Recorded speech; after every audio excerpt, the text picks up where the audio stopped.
esse painel maravilhoso que a gente trouxe para vocês não são apenas pessoas que falam sobre o assunto, mas são pessoas que vivem esse assunto.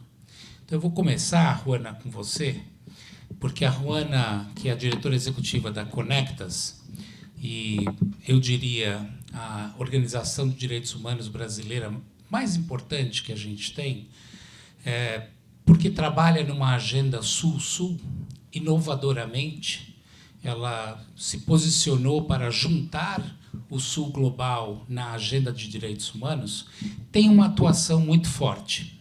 E aí eu iria perguntar, Juana, para você falar um pouco, aí uns 5 minutos, para você falar um pouco sobre a sua visão. Quer dizer, primeiro, talvez, como que a Conectas vê isso, mas talvez mais importante ainda, ao invés de olhar para o passado, olhando para frente, como é que você vê o papel das organizações da sociedade civil atuando nisso? Porque, como vocês viram, ativistas e ativismo, qualquer um e qualquer de nós pode ser. Mas, na hora de defender esse direito do ativismo, a gente sempre conta com organizações. E, no caso da Conectas, que trabalha com direitos humanos, eu acho que era legal se você pudesse explicar um pouco o que vocês fazem e o que as pessoas que estão aqui podem fazer e ajudar e contribuir. Okay. Pode ser. Sim. Então, boa noite. Vocês vão ter que lidar com o meu sotaque. E quando eu vou pegando empolgado, eu falo mais rápido, fica pior ainda. Estou feliz de estar aqui, estou cansada, porque os dias estão muito intensos. Você pode imaginar, trabalhar com direitos humanos no Brasil de 2019 é intenso, por dizer alguma coisa. Mas estou muito emocionada pela composição da mesa. Eu acho que são pessoas que já deram muitas lutas e que inspiram muita gente a seguir trabalhando, mas mais ainda por ver vocês, que vieram hoje à noite a conversar sobre o trabalho dos defensores ambientais. Muitas vezes a gente se sente muito sozinho, então poucas vezes eu estou numa sala de cinema com um monte de gente que quer escutar mais sobre o que a gente faz. Então, estou duplamente emocionada. Eu demorei muito para topar falar sobre a agenda dos defensores de direitos humanos, porque a gente é uma organização de direitos humanos e eu achava que a narrativa e a retórica de uma proteção para os defensores não era o centro. A gente estava trabalhando pelas causas e não pela gente. Mas os números, especialmente a situação do Brasil, evidentemente fazem disso uma pauta central. E a Conectas não é uma organização que começou a falar de defensores como um tema de programa, sino que a situação foi colocada. A gente acompanha a situação em Suape, do Porto, onde as pessoas que estão liderando as reclamações são perseguidas. Perseguidas quer dizer, chegam segurança privada na sua casa, despejam com violência, são ameaçados, perseguidos. Os defensores... no caso de Belo Monte, que agora, na verdade, são as pessoas que estão resistindo à instalação do Belo San, que é uma mineradora, e as pessoas em Mariana, que também, por exemplo, uma pessoa que está denunciando a falta de reparações em Mariana, depois do desastre do Rio Doce, quando vai para Genebra com a gente para denunciar, na volta, alguém está esperando no aeroporto, é seguido com uma moto, nos pede para não ficar na sua cidade, senão ficar em outra. Então, o tema defensores se colocou para nós por acompanhar essas pessoas. E é daí que a gente está partindo. Eu fico muito feliz com o filme, porque muitas vezes a gente se junta para falar de defensores e a gente fica falando quantas pessoas morreram. E acho que esse não é nosso trabalho. A gente vai conseguir reverter a situação quanto mais a gente fala do que essas pessoas fazem. Eu acho o filme é lindo porque ele é inspirador, ele é esperançoso, mas também tem muito para contar o que essas pessoas fazem no dia a dia. Muitas dessas pessoas no dia a dia fazem outra coisa, elas trabalham, é professor, é pescador, trabalha a terra e além disso organiza a sua comunidade para reclamar a violação de direitos. Então organiza abaixo-assinado, se junta na porta da prefeitura, faz um ato. E a gente precisa conhecer um pouco mais o trabalho que essas pessoas fazem para poder defendê-lo com propriedade. O Marcelo perguntou o que a sociedade civil pode fazer para apoiar, para defender o trabalho dos defensores. Eu tenho uma obsessão, que é o decreto de armas do Bolsonaro. 5 meses que esse senhor está na presidência, de todas as pautas que a gente acompanha, eu entendo que essa é mais grave. E olha que tem muito. Mas teve o primeiro decreto de armas, o segundo decreto de armas, agora tem o terceiro. De acordo com os cálculos do Sou da Paz, 20 milhões de pessoas no Brasil poderão comprar armas. Então, a gente parte de um cenário no qual o Brasil é o país que mais assassina defensores de direitos humanos, especialmente no campo. Os números que a gente já viu são os números que a Global Witness usa a partir dos números que produz a CPT. Se a gente já era o país que mais assassinava defensores de direitos humanos, imaginem com uma população muito mais armada. E claramente que vai poder comprar armas serão fazendeiros, grileiros e não as pessoas que estão resistindo. Então, para mim, hoje a principal pauta para ajudar a proteger os defensores de direitos humanos e os defensores ambientais é a derrubada do decreto de armas, o último que liberou o porte e posse para muita gente. E eu estou preocupada porque a agenda de armas ficou isolada com algumas organizações, o Sou da Paz, o Igarapé, o Fórum Brasileiro de Segurança Pública. É um problema para todo mundo. A população, os povos indígenas terão problema, as mulheres serão mais vítimas de feminicídio. Quem se preocupa com a caça ilegal também deveria estar preocupado. A gente deveria estar todo mundo junto falando sobre armas. Então, eu sei que é meio descolado da agenda de defensores, mas hoje, para mim, a agenda que mais se vincula à proteção dos defensores é derrubar o decreto de armas do Bolsonaro, o terceiro deles. Aí, o que mais a gente pode fazer? Eu penso que cada um de nós precisa entender melhor o que essas pessoas fazem e apoiar as causas nas quais elas trabalham, conhecer um pouco mais de primeira mão. E depois disso vem uma agenda meio clássica. Primeiro é proteção. A gente está pensando muito como contribuir na proteção das pessoas nas áreas rurais. E isso vai, vocês sabem, né? Melhor celular carregado, celular que se conecta em qualquer lugar, telefones, câmaras, um lugar mais seguro. Documentar as ameaças. Eu acho que este ano vai ser muito importante a gente não só falar de quem morreu, mas poder apoiar e ter protocolos para documentar as ameaças. Trabalhar numa narrativa diferente. Então, a morte dessas pessoas ou as ameaças dessas pessoas está beneficiando a quem? Quem é que se beneficia? Quem foi omisso na investigação dessas ameaças?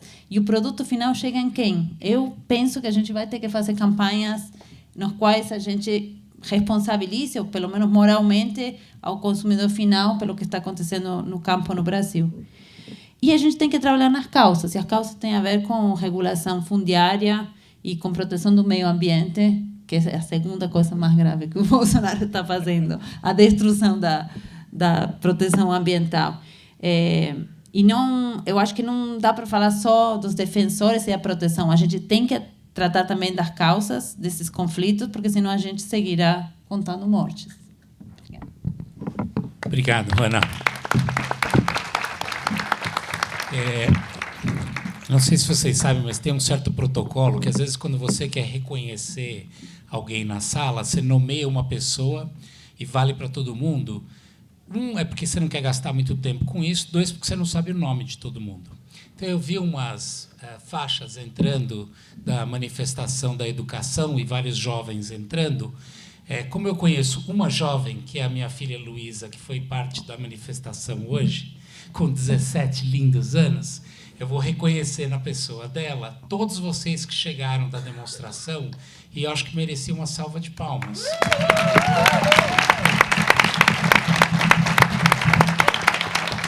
Porque se indignar com o que está acontecendo e querer transformar isso é uma coisa, mas sair para a rua e sair para fazer algo com essa indignação é um movimento muito importante. Claro, alguns vão querer ir para a rua, outros vão fazer isso com o telefone, outros vão fazer isso... Tem várias maneiras de você exercer esse ativismo, mas é muito legal ver vocês, jovens, chegando da rua. Dito isso, eu vou fazer agora a pergunta para o Fábio, que é o outro jovem que eu tenho aqui na mesa. E eu queria falar uma coisa sobre o Fábio, porque...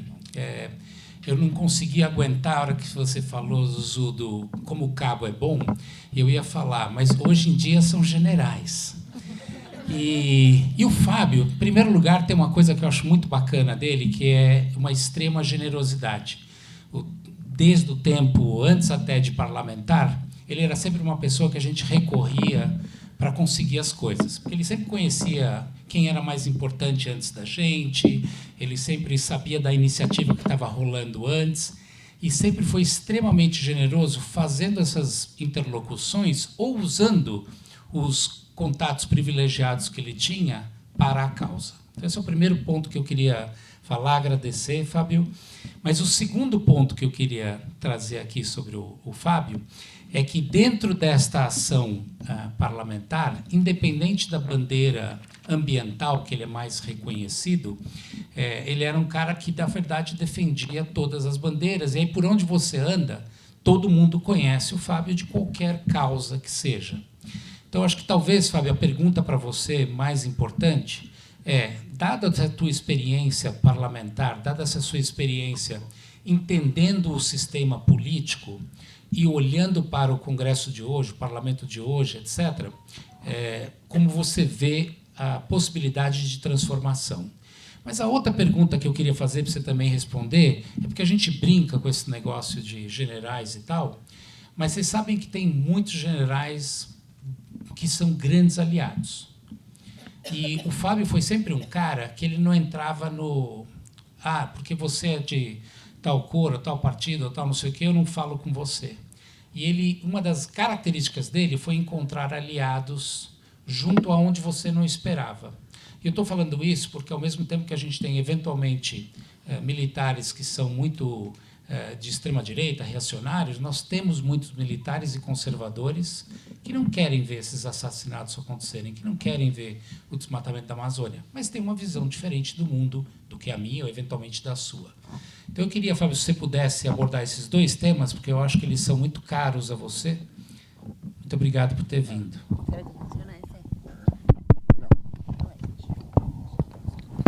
Alô?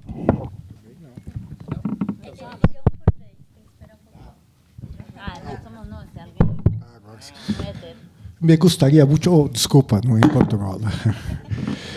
Primeiro, eu queria agradecer a oportunidade de estar com vocês aqui, com o Marcelo, que vocês viram que é muito meu amigo, não é isso? O Ailton, que é uma inspiração para nós há muitos anos, e a Ruana. E também dizer que aqui, nessa plateia, tem gente com quem eu convivi, que me ajudou e que participou comigo da Constituinte, o Rubinho Bor, que está aqui, podia levantar, o Rubinho foi constituinte comigo, a Malu,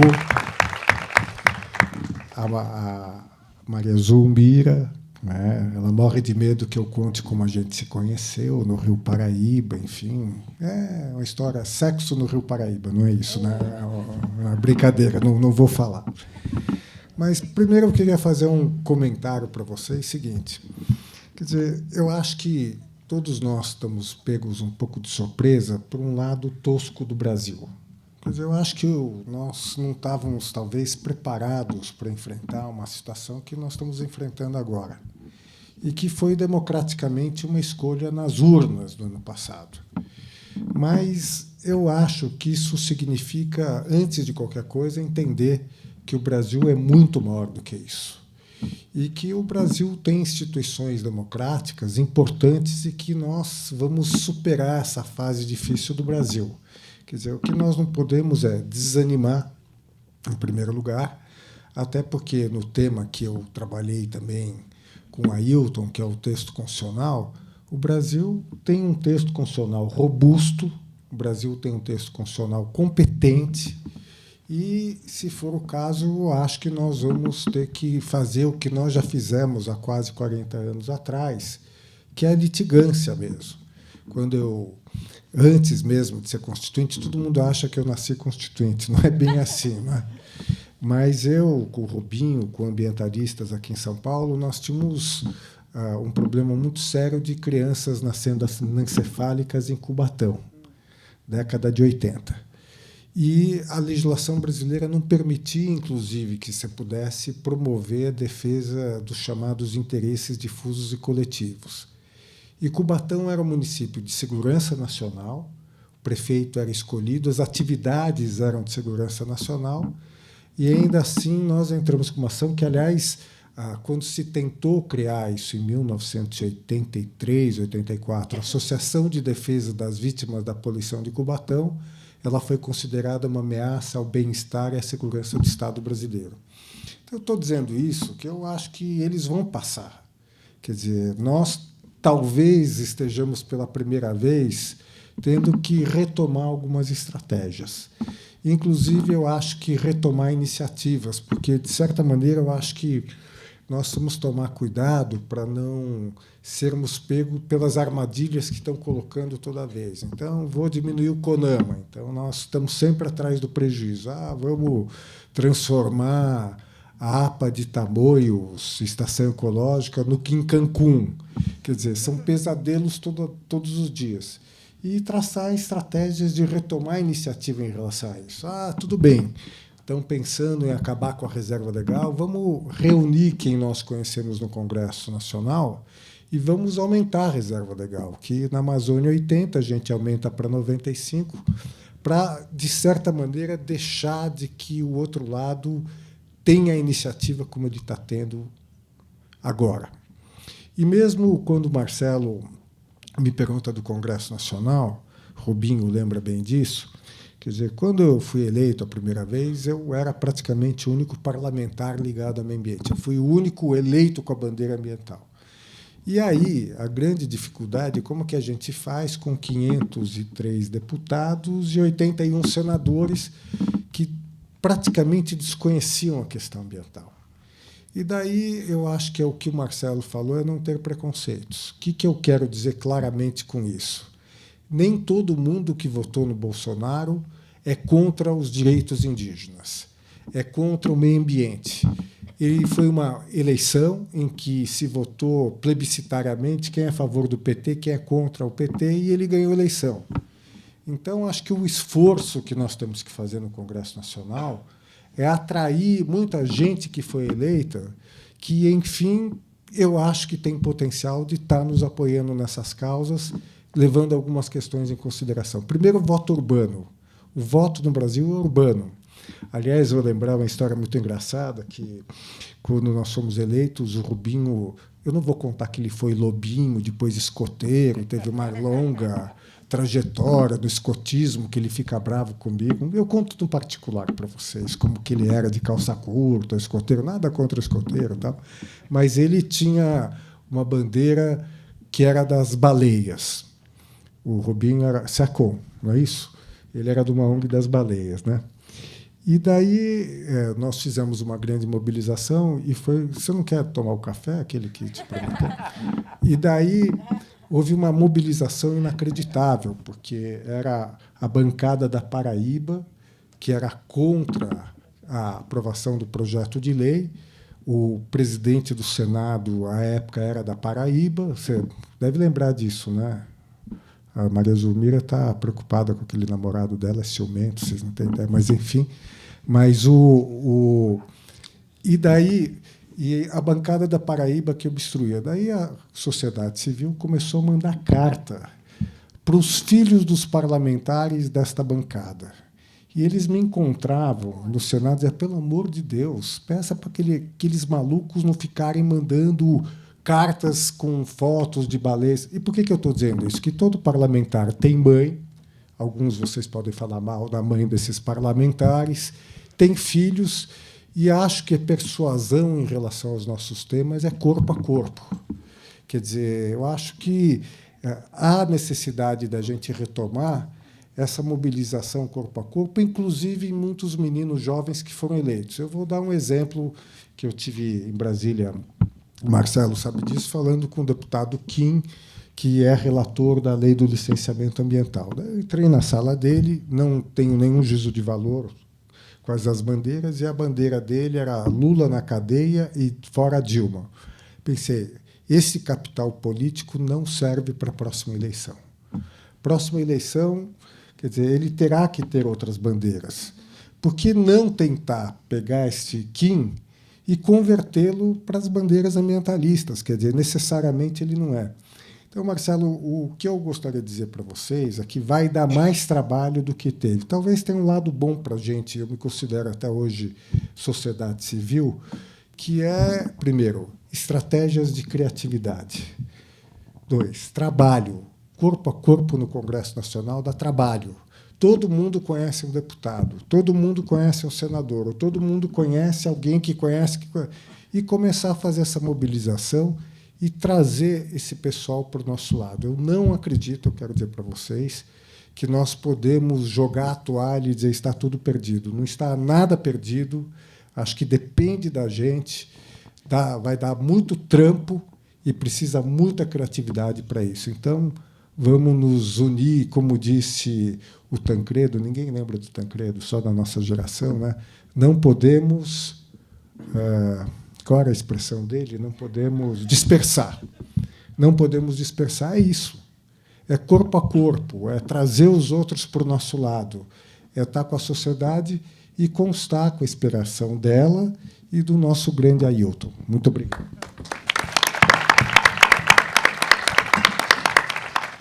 Obrigado, Fábio.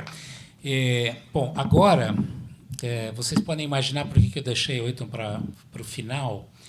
E, normalmente, né, de novo, no protocolo, a pessoa mais importante fica para o final, mas a razão pela qual eu quis deixar ele para o final é porque eu acho que talvez esse seja um dos breves momentos da história do Brasil, porque teve outros, mas no meu tempo, em que eu acho que eu vi o movimento indígena tão bem preparado, tão bem organizado, usando criatividade, usando mídia. Os filmes mais impactantes que eu tenho visto na internet, chamando para a causa, seja da demarcação ou o que for, veio da comunidade indígena e, em cima disso, sua liderança hoje, né, que é a presidente da APIB, é uma mulher e jovem. Que eu acho que isso também é um recado para outros movimentos, digo aí, tanto direitos humanos quanto ambientalista, que eu acho que a gente ficou um pouco atrasado no tempo e o movimento indígena está dando um monte de lição para a gente. Mas dar lição é uma coisa que o Ailton sabe fazer, porque não sei quantos sabem que ele é professor doutor da Universidade Federal de Juiz de Fora. E essa é uma coisa também super interessante, né? Porque as pessoas, em geral, entendem que conhecimento é só aquele conhecimento formal, acadêmico que a gente tem, e não vê o reconhecimento do conhecimento indígena como um reconhecimento tão importante. E vou terminar dizendo, Ailton, que uma coisa que eu adorei também de você é o título do seu livro, né? Ideias que adiam o fim do mundo. Não tem nada mais believe do que isso. Então, por favor, conta para a gente, Ailton, como que você vê como uma liderança indígena e talvez uma das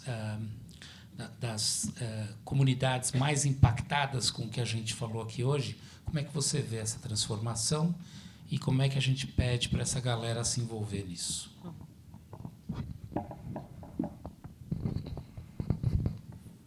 Boa noite, boa noite, boa noite.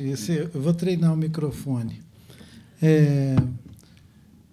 Que bom que a mostra de cinema Ecofalante criou essa entrada para esse nosso encontro, que proporciona essa celebração do programa ONU Meio Ambiente, focado nessa grave situação global, onde pessoas que têm a iniciativa em diferentes regiões do mundo de alertar as suas comunidades, as sociedades em que estão vivendo, sobre a nossa grave situação global acerca do descolamento dos humanos desse lugar que acabou se configurando como a natureza. O Davi Yanomami, no livro dele, A Queda do Céu, ele tem um momento em que ele fala: nós, os Yanomami, nunca pensamos em ecologia, nunca pensamos em meio ambiente. Até que os brancos começaram a dizer que existia uma ecologia. E nós vimos, a gente sempre fez isso. Os brancos também descobriram a ecologia. Então, o meio ambiente, esse lugar imaginário que a cultura do Ocidente também consagrou, é outra coisa que o pensamento indígena não concebe. Nós somos os poros desse organismo vivo, que em alguns lugares é chamado de natureza, em outros lugares são chamados de meio ambiente. Nós não defendemos meio ambiente, nós não defendemos ecologia. Nos lugares onde os nossos irmãos, nossos parentes, as nossas famílias enfrentam o garimpo, a mineração, a madeireira, o invasor, a colonização desbragada, nós estamos simplesmente fazendo um mantra que a gente sempre fez, que é o de estar vivo e defender a vida. Enquanto nós tivermos essa dicotomia entre o que é o outro, o que é o humano, o que é a natureza, o que é a terra, nós vamos ainda ter que ralar muito até chegar, digamos, a essa visão de que nós somos a terra. O filme do Vincent Carelli, Martírio, que mostra o flagelo dos parentes Kaiowá-Guarani no Mato Grosso do Sul, tem uma cena do filme que um Kaiowá-Guarani passa a mão no chão, pega um punhado de terra e põe na boca e fala: isso aqui é a terra, nós somos terra. Mostrando que isso aqui é terra, isso aqui é terra. Então, nós não somos defensores de nada. Eu não defendo a natureza, gente. Eu defendo a vida, onde eu estiver. Pode ser no cume de uma montanha, pode ser num buraco, pode ser num deserto, em qualquer lugar. Eu queria muito contagiar vocês com essa vontade de defender a vida em qualquer lugar. E as nossas cidades estão se constituindo em verdadeiros sugadores de energia. As cidades consomem energia. A grande concentração de gente nas cidades consome energia, consome alimento que não produz na cidade. As cidades não são lugares que produzem vida. Infelizmente, as cidades são os lugares que consomem aquilo que nós podemos entender que é essencialmente a vida.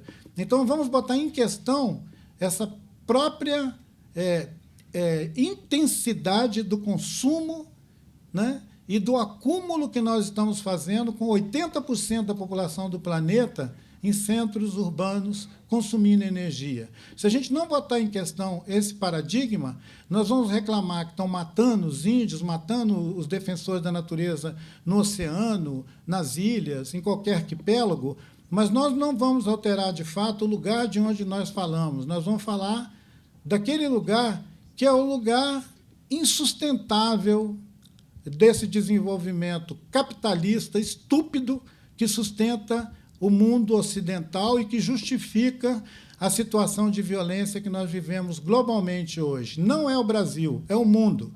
O que nós estamos vivendo no Brasil é uma tragédia localizada, que nós somos capazes de confrontar ela, mas tem uma realidade global.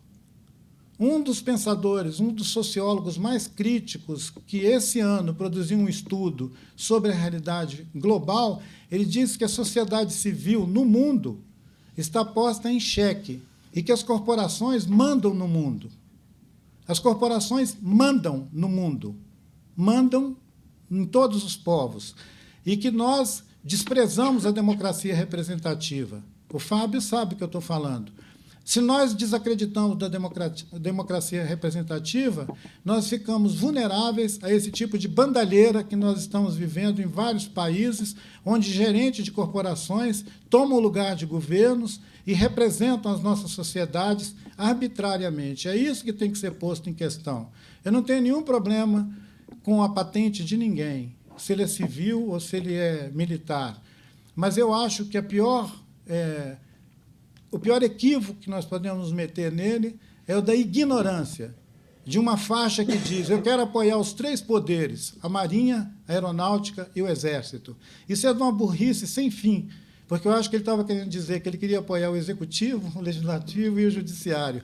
mas analfabetismo também, veste camisa verde e amarela, marcha na Avenida Paulista, se enrola na bandeira americana e pede golpe. Então, enquanto tiver taquara, gente, nós temos que mandar flecha. É isso que os índios fazem, tá bom? Boa noite.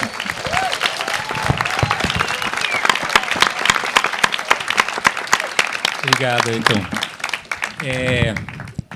Eu deveria ter começado agradecendo a mostra ecofalante, então eu queria fazer isso agora, porque é muito legal dar esse espaço para essa conversa, mas eu estou um pouco surpreso, porque a informação que eu recebi aqui na frente é que não tem perguntas na plateia. E a pessoa que está lá... Qual é o seu nome?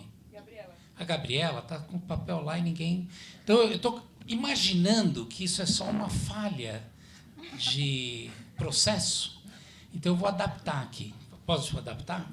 Então, a minha proposta é, eu vou dar esse microfone para você, a pessoa que quiser fazer uma pergunta, levanta a mão, sempre lembrando que se a sua pergunta for um monólogo, a gente vai ficar sem a oportunidade de outras perguntas aparecerem e, pior, sem a resposta dessa galera aqui.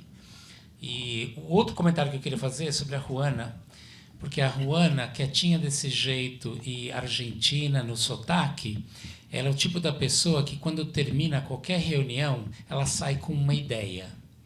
Aí ela volta para a Conectas, monta uma campanha, monta um orçamento, propõe uma estratégia, depois ela quer aprovar para começar a trabalhar nisso. Então, se tem alguém, Fábio, que eu acho que usa criatividade e energia aqui de nós, certamente a Juana é um bom exemplo disso. E eu espero que isso contamine vocês com a mesma ideia. Então, tem uma mão levantada aqui. Eu acho que eu vou... Você tem microfone sem fio? Ah, ótimo. Deixa que eu ligo. Eu liguei.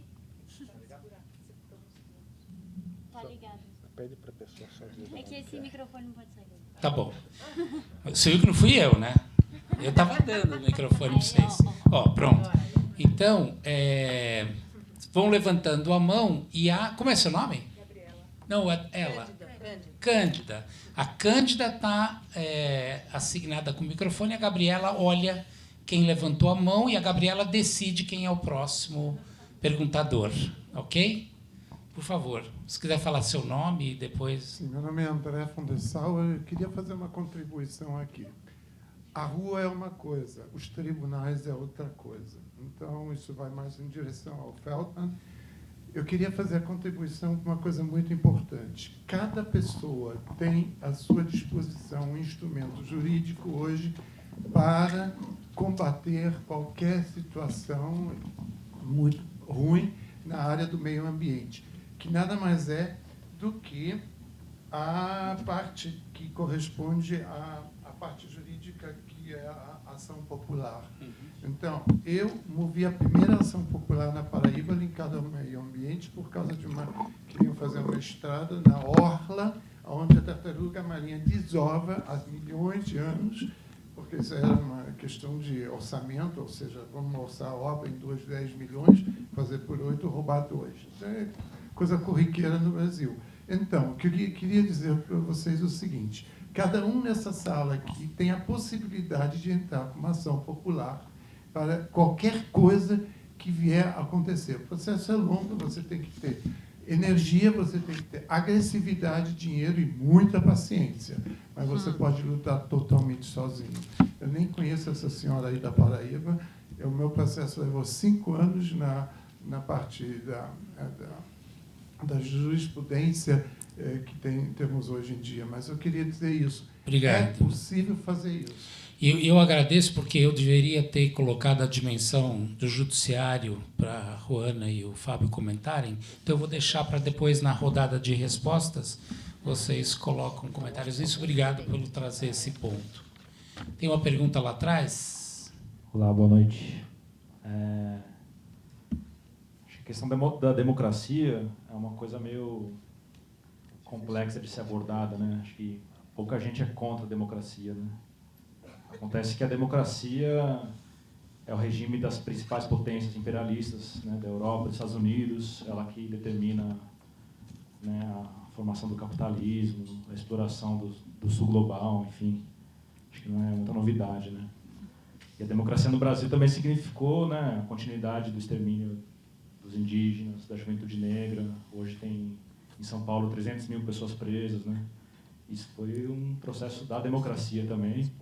E acho que a gente vê dessa população se levantando contra, né, meio que a favor da barbárie, talvez seja um desgosto do que foi essa democracia, né? Então, eu queria que a mesa abordasse um pouco, né, como é que é viver nessa democracia que significa uma miséria e dor. Assim. Obrigado. Eu vou pegar mais uma pergunta e aí eu vou fazer uma rodada de respostas e depois a gente pega mais uma rodada, tá?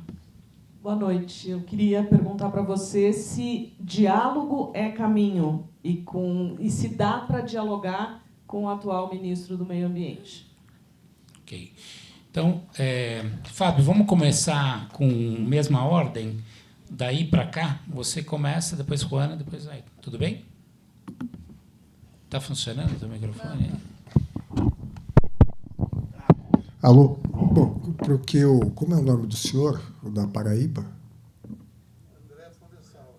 André. O assunto saiu no Valor, mas não teve repercussão. Mas que se dane, eu lutei sozinho. Quem me apoiou foi o CQC, que queriam botar 2 repórteres indo para lá. Mas a gente ganhou uma liminar e barrou a construção já no início. Não, eu gostei do que o senhor falou, porque eu estou com um grupo de pessoas estudando estratégias de busca do Poder Judiciário. Quer dizer, porque eu acho que a tendência em relação a muito do que está acontecendo neste governo é ir para o Judiciário. Eu acho que é inevitável que a gente terá que discutir no Judiciário. E daí, do repertório de iniciativas, quer dizer, o Brasil favoreceu muito a ação civil pública, que ela é da titularidade tanto da sociedade civil quanto do Ministério Público.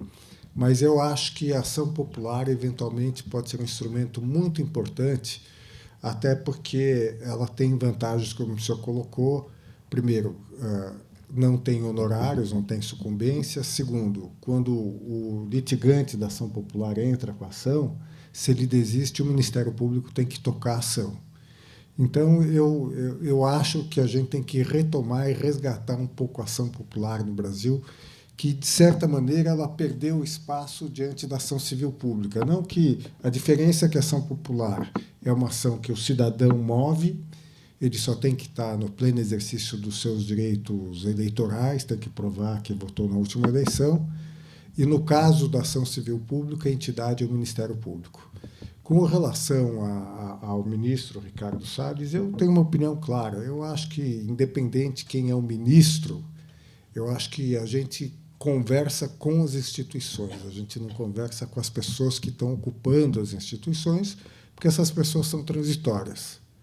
E aí, sim, eu também continuo insistindo que, a depender, nós vamos ter que, enfim, até usar o texto constitucional em muitas das questões que estão sendo colocadas. Diminuir unidade de conservação. Projeto de lei, nem medida provisória, que foi uma decisão do Supremo Tribunal Federal recente. A questão do CONAMA. Quer dizer, o que eu acho que a resistência vai se fazer usando o texto constitucional e a legislação que está aí. Então, quer dizer, quando o Marcelo disse, eu sou a favor do diálogo. Eu acho que eu sou a favor do diálogo porque, quer dizer, até acho que a polarização é uma tática que este governo está usando de polarizar. Então, a polarização da notícia no dia seguinte. Então, não importa se você está falando, se estão falando mal de você em todos os editoriais do país, Jornal Nacional. Quer dizer, importa que estão se falando. Então, eu sou a favor do diálogo. E a questão aqui, vou deixar para a Juana responder. Só quero dizer o seguinte: a democracia está acima de qualquer coisa. Quer dizer, a democracia ela é importante. E um comentário: quer dizer, vivemos situações dramáticas no Brasil, mas quero fazer uma defesa da democracia no Brasil. Quer dizer, nos últimos 30 anos, o Brasil avançou muito em muita coisa. Isso graças à democracia. Não havia direito do consumidor há 30 anos atrás. Ministério Público, como a gente conhece, é dessa Constituição. Quer dizer, direitos indígenas, que o Ailton participou, a Constituição brasileira, artigo 231, é muito avançada. na área de meio ambiente também, criança e adolescente também. Então, eu defendo a democracia e defendo mais do que tudo a Constituição de 88.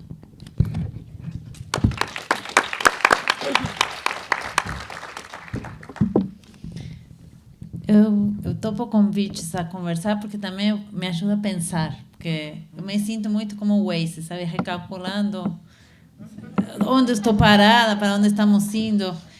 Então, a conversa me ajuda a pensar.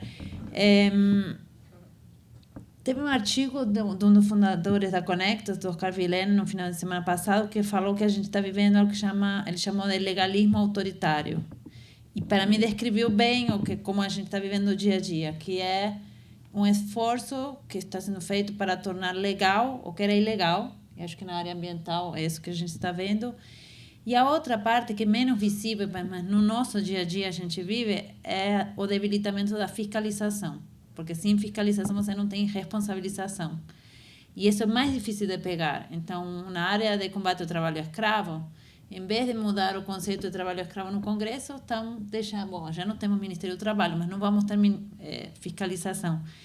Então, eu acho que a gente precisa desenvolver ferramentas, e é nisso que eu estou tentando criar alguma coisa, para medir a desdemocratização. Provavelmente ela não seja em todas as áreas, mas está tendo alguns sinais. O fato que o presidente governa por decreto é um sinal de uma tendência, de uma forma de governar. Mas, ao mesmo tempo, eu estou super surpresa positivamente com a reação. Eu acho que a sociedade civil está à altura do tamanho do ataque que a gente está vivendo. O movimento indígena deu uma mostra muito importante de força em Brasília. Eu estou muito feliz, por exemplo, que a Comissão ANS, que são as pessoas que lutaram contra a ditadura, vários amigos de mais de 90 anos se organizaram, puseram o peito e saíram na foto e falaram: estamos aqui para defender a democracia. A gente tem uma organização do movimento negro no Congresso Nacional que nunca tínhamos tido até agora, que a gente chama de quilombo no Congresso, que são organizações do movimento negro junto com legisladores negros que estão formando um caucus negro. Então, a sociedade está respondendo, o Congresso também. A minoria está conseguindo muita coisa, pedindo vista, travando, chamando audiências. Os poucos membros que a gente tem lá estão conseguindo fazer muita coisa. A gente derrubou o decreto sobre a lei de acesso à informação, que era muito ruim. A gente agora acha que vai conseguir algum triunfo em relação ao decreto de armas. O Congresso está fazendo seu papel. Todos os ataques que eu mencionei são decretos. Ainda não conseguiram passar nada muito daninho no Congresso. E a imprensa está também reagindo à altura. E não só os grandes jornais. A gente tem um jornalismo investigativo que é recente, que não tem tantos anos, não sei, Intercept, Agência Pública, Ponte, que está produzindo informação que nos ajudam as organizações a denunciar e agir. O Marcelo tinha falado de uma pergunta sobre o papel do judiciário. O judiciário não tem papel por ele mesmo. Ele precisa ser provocado. Então, não dá para esperar o Supremo fazer. O Supremo precisa de uma ação que chegue. E acho que aí essa conversa, como as organizações vão a provocar e como os cidadãos vão a provocar o judiciário e como a gente vai fazer que o Ministério Público faça seu papel. Porque eu acho que na maioria dos casos, pelo menos os que a gente acompanha sobre assassinatos de defensores, há uma grande omissão do Ministério Público na investigação e em acabar com a impunidade. Então, parte da luta é falar quem foi omisso em provocar o judiciário a fazer seu papel. Mas a gente, é engraçado, não? Eu vivo das pequenas conquistas que a gente foi tendo. E nesses últimos dias a gente teve várias. Assim, o Conselho Nacional do Ministério Público questionando o Ministério Público de São Paulo porque não investigou a violência durante os protestos de 2013. O caso das Mães de Maio foi admitido pela Comissão Interamericana de Direitos Humanos, fatos de 2006, demorou. E a gente conseguiu que a Vale saia do Global Compact. Então, eu acho que mais que criativo, a gente é persistente. Porque estou falando de casos de 2006, esse trabalho de formiguinha, que é assim, não desistir e ficar em cima. Obrigado.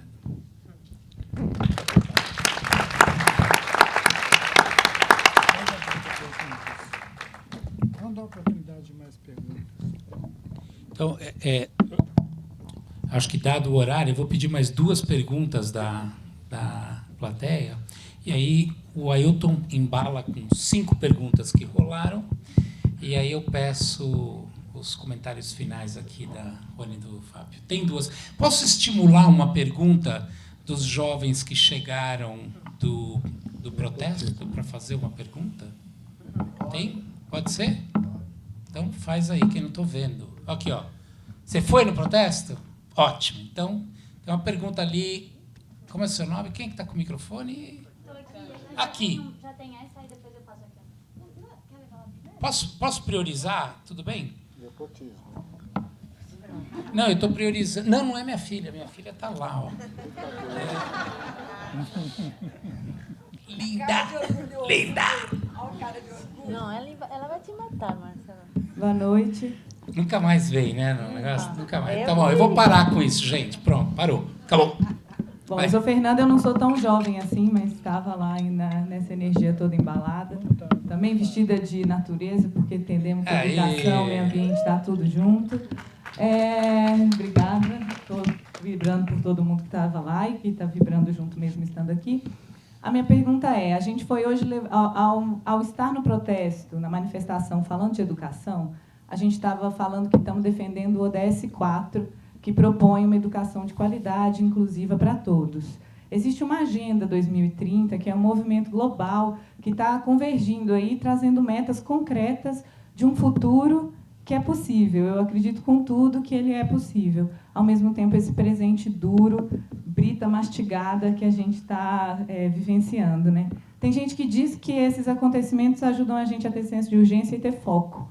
E a gente tem se proposto a imaginar, né, como que pode ser esse futuro, se desse caldo todo de tensões a gente consegue realmente, nesse esforço criativo, criar uma coisa diferente. Eu queria saber como vocês imaginam esse 2030, o que a gente pode esperar.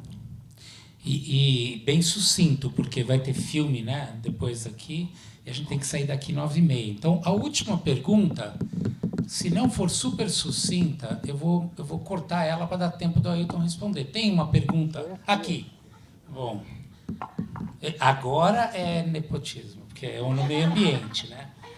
Não, eu queria aproveitar a experiência de vocês 3, vocês 4, na verdade, Marcelo, também, com muito advocacy, muito awareness, muita experiência que outras gerações hoje, de repente, nunca enfrentaram oposição para certas pautas que vocês galgaram, né, dentro do movimento ambientalista.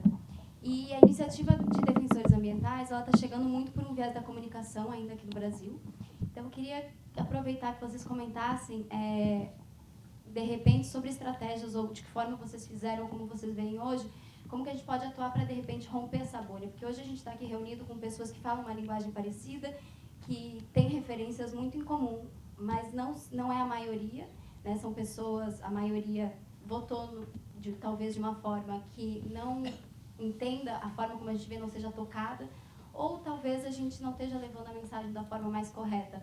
Mas eu queria que vocês comentassem como a gente pode romper essa bolha, como a gente pode engajar pessoas e, como a Juana colocou, levar histórias, né? Fazer com que cada um veja que são seres humanos, atuando dentro das suas áreas, humanizar, romper estigmas e mostrar que o ativismo ele também é urbano, ele não é só na floresta, Legal. ele não é só ideológico. Obrigado.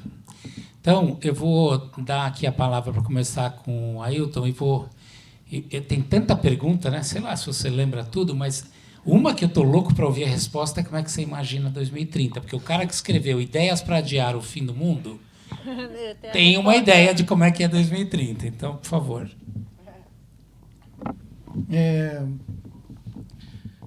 As ideias para adiar o fim do mundo, elas não são no sentido prospectivo, não é uma linha do tempo. É sobre esse mundo que nós estamos compartilhando agora, já. E o sentido desse nosso encontro, de convocar a atenção para aquelas pessoas que estão morrendo, porque levantam a cabeça, porque estão em diferentes lugares, sejam urbanos ou na floresta, eu não acredito de maneira nenhuma que a gente tenha indicado que só estão em risco a vida das pessoas que defendem territórios ou que defendem suas comunidades na floresta. Estão em diferentes lugares. O filme abre mostrando como que em contextos urbanos e em situações de disputa de espaços já muito conflitosos, as pessoas morrem não porque estão defendendo um território, mas porque estão defendendo um modo de estar em determinado lugar. Pode ser na Baía da Guanabara, pode ser aqui na periferia de São Paulo ou em alguma favela desse país. Isso tem acontecido, pode ser na frente de uma barragem da mineração, né? Pode ser em Mariana, em qualquer lugar, na beira de um rio. E é claro que nas cidades essa luta ela fica mais ocultada, digamos assim, exatamente pelo fato de que as lutas que se dão nas regiões urbanas, elas são menos coletivas, elas acabam configurando situações mais particulares de conflito, onde as pessoas são assassinadas por escolhas, por opções de vida, né?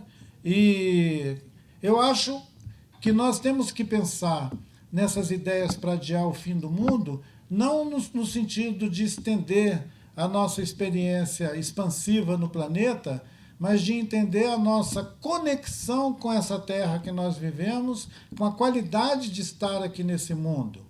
É a perspectiva de recriação da vida, né? Eu não estou, na verdade, muito interessado em que a gente viva até 2040, 2500. Eu estou interessado em que a gente possa viver da melhor maneira possível o tempo em que a gente for capaz de compartilhar aqui nesse planeta, nessa terra onde vivemos, com a vida, com qualidade de vida. E vocês já ouviram a ideia do bem viver, Sumak Kalsai, que é uma visão, assim como os Guarani têm aqui, né? A ideia de um caminho da vida onde você não pode afetar o sentido da vida de outros seres. Nós não podemos afetar o sentido da existência para os outros seres, achando que se a gente proteger os seres humanos, nós estamos fazendo o melhor. Se os seres humanos não conseguirem compartilhar essa experiência da vida com todos os outros seres, nós estamos fazendo uma escolha errada, né? Eu posso estar contrariando um pouco a perspectiva de vocês acerca de defender os defensores, mas eu estou interessado em que a gente valorize a vida em todos os sentidos. E é isso, eu não tenho muito o que estender o comentário sobre essas questões. De novo, volta lá naquela frase do Copenau Yanomami. Ah, que bom! Os brancos descobriram que existe uma coisa chamada meio ambiente e ecologia, que foi o lugar onde, durante milhares de anos, a gente pôde viver com todos os outros seres. Agora, a gente tem que entender que existe uma coisa que é o meio ambiente. Então, vamos pensar sobre isso. É um desafio para a gente pensar sobre isso. Muito obrigado. E até porque, se a gente pensar desse jeito, não tem o problema que a gente tem aqui para resolver, né? Está resolvido. Juana e Fábio, eu queria pedir para vocês os comentários finais, mas a Juana, junto conosco, fazemos parte de um coletivo, né, chamado Pacto pela Democracia. Então, acho que poderia ser legal contar um pouquinho sobre o que o Pacto faz, mas um ponto que eu acho que é muito legal, que talvez valha a pena você refletir aqui com a galera, é que existe uma crítica de que os movimentos acabaram entrando em silos, aí direitos humanos só falar de direitos humanos, ambientalismo só de ambiental, não sei o quê, e a gente não fez um trabalho muito bom de cooperação e cocriação entre movimentos. Eu acho que é uma outra coisa que o Ailton está chamando a atenção aqui, e uma das coisas que eu acho muito legais no Pacto é porque a gama de organizações e causas lá dentro é enorme, porque a democracia, como o Fábio disse, é esse enorme guarda-chuva que nos une a todos. Então, vou pedir esses comentários finais de vocês dois e agradecer aqui ONU Meio Ambiente, Ecofalante e, particularmente, a equipe do Alana e Believe Earth, que ajudou bastante a isso aqui acontecer. e veio prestigiar. Então, muito obrigado. Em nome da Cláudia, eu agradeço a equipe do Alan. Então, falando como vai ser 2030, a gente, não sei, eu fico pensando muito, na Argentina falávamos que a única coisa boa que a ditadura deixou foi o movimento de direitos humanos. E eu acho que o governo Bolsonaro vai nos deixar uma sociedade acordada para defender direitos. Que a gente percebeu que ou a gente se toca e a gente participa ou eles vão embora. Então, talvez tenha aí, 2030, a gente tenha... Quando eu digo uma sociedade defendendo direitos, eu digo também financiando as organizações que fazem monitoramento e denúncia, que hoje a gente não tem. Então, eu acho que a gente, em 2030, vai ter outra composição da sociedade civil. E como que a gente faz para engajar mais pessoas? Eu acho que a gente, não sei, nós pensamos muito em como as organizações da sociedade civil, a gente criticava as organizações do Norte, etc., a Conecta especialmente, mas, na verdade, a gente queria ser como eles. E tinha muito, por exemplo, a Human Rights Watch tem um lema que é nos corredores do poder, in the corridors of power. Era assim, fazer bem o trabalho era ser essa pessoa que consegue chegar no poder e fazer incidência bem feita sem passar pelas pessoas. Então, se você chegava para falar com a pessoa certa e convencer a pessoa certa, no meio, não tinha feito campanha, não tinha conversado com ninguém não mais entendia esse assunto, se a pessoa atingida pelo advocacy mudava, fazia sentido. E acho que a gente está sofrendo as consequências dessas estratégias in the corridors of power. E aí eu acho que o que a gente vai ter que fazer é múltiplo. Sem dúvida, todos sabemos, todos estamos falando disso, precisa mais histórias de vida. E uma que vem muito para mim, por exemplo, a Estela Carlotto, que é a fundadora de Abuelas de Plaza de Mayo, ela era uma professora de escola, ela fala, eu era muito conservadora, eu era muito pacata, mas minha filha desapareceu grávida. E aí eu me transformei numa ativista.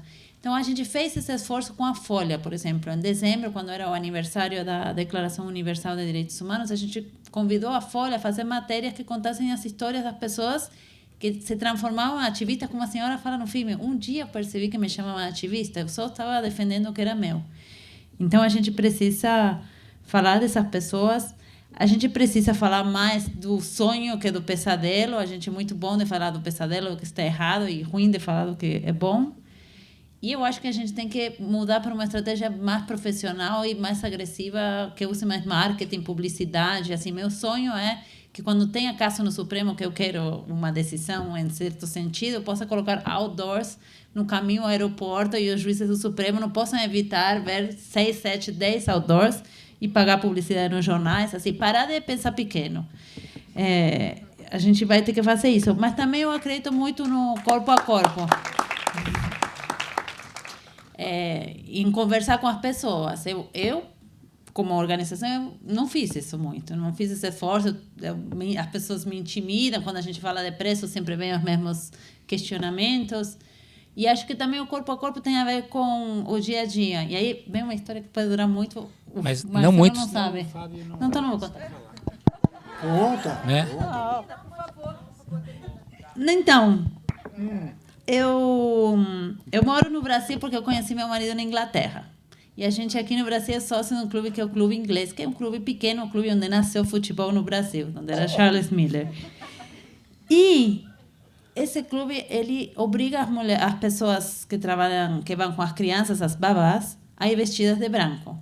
E isso, assim, para mim, é profundamente contra meus princípios. Mas não, a gente precisava, estava no estatuto. Então, a gente fez um abaixo-assinado, juntamos vários sócios para fazer o abaixo-assinado, fomos na reunião do conselho, do clube, limos o abaixo-assinado, perdimos. O conselho decidiu não mudar, porque tem um cartel dos clubes aqui em São Paulo que eles querem, o paulistano, não sei o que, querem que as babás vão de branco. Então, o meu clube, que é micro, não topou a mudança. Aí deu um ano e mudou a presidência do clube. E o presidente do clube chamou fale com o presidente, que era sobre bares e restaurantes. E aí eu fui para falar do assunto de uniforme. Eu estava morrendo de medo, porque estava muito irritada, muito brava. Então, a minha voz tremia. Eu falei, olha, no final de toda a conversa sobre bares e restaurantes, sorvetes, etc., eu falei, olha, tem um problema que o clube exige que as pessoas que vêm acompanhando as crianças tenham que vir vestidas de branco. Isso para mim não faz sentido. E eu terminei, ele falou, parece bastante escravista isso, não faz nenhum sentido hoje. Eu falei, não faz, é isso, não faz. E o cara levou à frente e mudou. E mudou e foi a partir de uma conversa. E a gente tinha perdido a primeira vez, tentou outra vez, sem abaixo-assinado, mas muito mais no que o Fábio chamou corpo a corpo. Então, acho que a estratégia é múltipla, não tem uma receita. Vou ser bem rápido. Questão de 2030. Eu acho que o Brasil está falando muito pouco dos ODS. ODS são Objetivos do Desenvolvimento Sustentado, foram pactuados pela ONU em 2015, e eu acho que devia ser um roteiro, porque é universal. Eles substituíram os objetivos do milênio, e acho que a gente devia, inclusive, trabalhar melhor os ODS, porque a universalidade dos ODS permite que a gente dialogue com pessoas, com sociedade civil, enfim. Com o que você falou, eu acho que tem que fazer um grande esforço em sair do gueto mesmo. Quer dizer, eu acho que talvez o que a última eleição mostrou, e o WhatsApp está mostrando, é que há uma tendência de você falar para os seus pares que pensam que nem você. Aliás, Bolsonaro é incrível, porque há um ano atrás, se alguém dissesse que um candidato conservador de direita ia usar o WhatsApp, ninguém ia acreditar. E achar que é coisa de maluco. Então, acho que a gente está na hora de rever essas estratégias e aprender com os erros também. Entendeu? Acho que, quer dizer, eu estou encerrando, mas todos os nossos temas geram muita sensibilidade. Por exemplo, vou participar com a Alana de um tema sobre poluição do ar. O número 1 de agravo à saúde pública no mundo é poluição do ar. É diabetes, Alzheimer, Parkinson, enfim. E no Brasil ninguém fala de poluição do ar. O município, acho, quem fala aqui que você está indicando lá? O JP, que é o nosso especialista em mobilização. JP, você está trabalhando pouco, desculpa, mas é uma brincadeira, JP, que a gente se conheceu hoje, não é isso? Mas, enfim. É do Bike Anjo. Ele inventou o Bike Anjo. Já entendi. Parabéns, brincadeira. Então, pessoal, obrigado. Viu? Vai, um pouquinho, vai, só para encerrar. Todo mundo quer ouvir um pouquinho mais. Você está constrangendo. Não, eu não quero. Eu não quero fazer bullying, mas todo mundo quer ouvir uma palavra final do Ailton, tá certo? Aí eu estou só comunicando como facilitador que sou. Só quero fazer um comentário que a Juana falou que quando ela fica nervosa, ela estava muito nervosa e com medo. Normalmente, quando ela fica nervosa, é a plateia que fica com medo, né? Então, Ailton, por favor. No meu caso, não vai acontecer isso, das pessoas ficarem com medo e eu ficar nervoso e vice-versa. Olha, então, que celebração esse nosso encontro. E essa oportunidade de alguns de nós falar já é um ensaio para a gente convocar muito mais falas.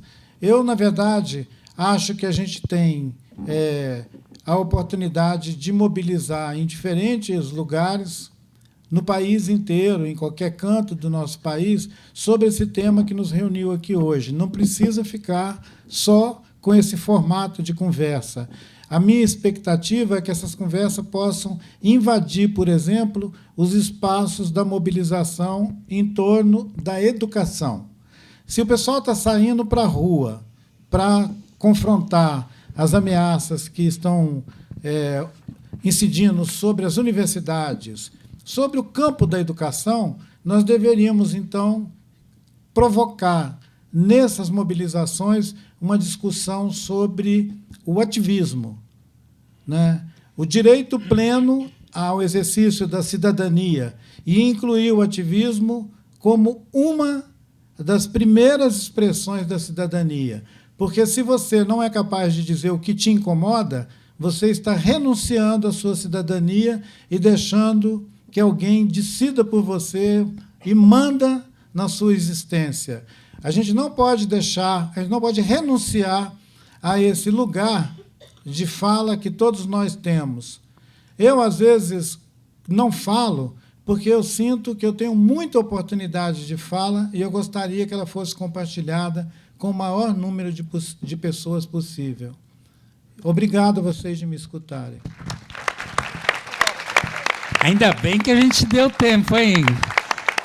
Eu queria, já que vocês estão animados, pedir uma salva de palmas também para vocês que vieram, porque eu sei que foi super legal ouvir essa galera demais, mas se vocês não tivessem vindo, não ia ter a menor graça. Então, muito obrigado vocês por terem vindo.